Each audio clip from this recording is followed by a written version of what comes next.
ಕೇಸರಿ, ಬಿಳಿ, ಹಸಿರು ಬಣ್ಣದ ತ್ರಿವರ್ಣ ಪತಾಕೆಯ ಹಿಂದೆ ಅಂಚಿನಲ್ಲಿ ಅನೇಕ ಹುತಾತ್ಮರ ಹೆಸರು, ದೇಶಭಕ್ತಿ ಕೆತ್ತಲ್ಪಟ್ಟಿದೆ ಎಂದು ಸಹಾಯಕ ಆಯುಕ್ತೆ ಡಾ ನಾಯನ ತಿಳಿಸಿದರು.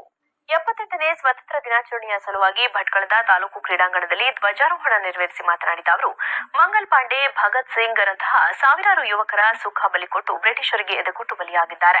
ಅದೇ ರೀತಿ ಅಸಂಖ್ಯ ವೀರವನಿತೆಯರು ಈ ಸ್ವಾತಂತ್ರ್ಯದ ಅಗ್ನಿಕುಂಡದಲ್ಲಿ ದಹಿಸಿ ತಮ್ಮ ಜೀವವನ್ನು ಅರ್ಪಿಸಿ ಬಲಿದಾನ ಮಾಡಿದ್ದಾರೆ. ಈ ಸುದೀರ್ಘ ಹೋರಾಟದಲ್ಲಿ ಗಾಂಧೀಜಿಯವರ ನಾಯಕತ್ವ ಮಹತ್ವವಾದದ್ದು ಹಾಗೂ ಅತ್ಯಂತ ಸ್ಮರಣೀಯವಾದದ್ದು.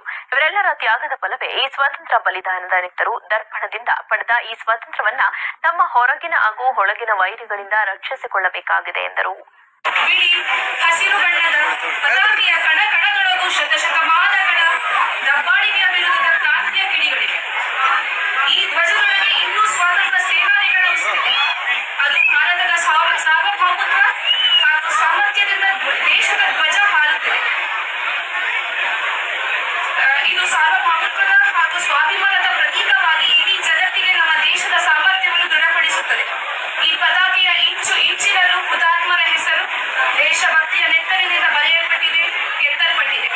ಮಂಗಲ್ ಪಾಂಡೆ, ಖುದೀರಾಮ್, ಭಗತ್ ಸಿಂಗ್, ರಾಜ್ಗುರು, ಚಂದ್ರಶೇಖರ್ ಆಜಾದ್, ಸುಖದೇವ್, ರಾಜ್ ಬಿಹಾರಿ ಬೋಸ್ ರಂತ ಸಾವಿರಾರು ಯುವಕರು ತಮ್ಮ ಸುಖ ಬಲಿಕೊಟ್ಟು ಬ್ರಿಟಿಷರಿಗೆ ಎದೆಗೊಟ್ಟು ಬಲಿಯಾದರು.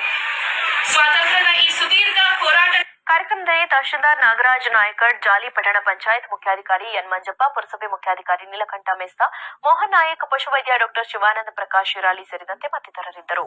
ವರದಿ ಲೋಕೇಶ್ ನಾಯಕ್, ವಿವಿಸಿ ನ್ಯೂಸ್, ಭಟ್ಕಳ.